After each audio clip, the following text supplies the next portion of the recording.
Dhurandhar franchise cinema రీసెంట్గా పెద్ద block buster hit pan ఇండియాలో.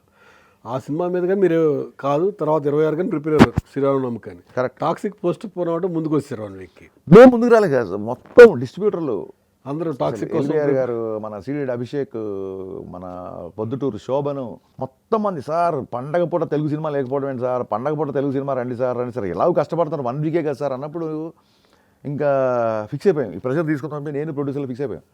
ఇది కలెక్టివ్ డెసిషన్ అండి. ఇదేమో మా గ్రీడ్తో ఎవడు పెట్టుకుంటాడు సార్ ఇంత ప్రెషర్, ఇంత హెడ్ రిలీజ్ టైంలో. పైగా ఇన్ని రోజులు నేను వెయిట్ చేసిన సినిమా నాకు ఉంటుందిగా, ప్రతి ఫ్రేమ్ చెక్, ప్రతి సౌండ్ చెక్ చేసుకొని అన్నీ.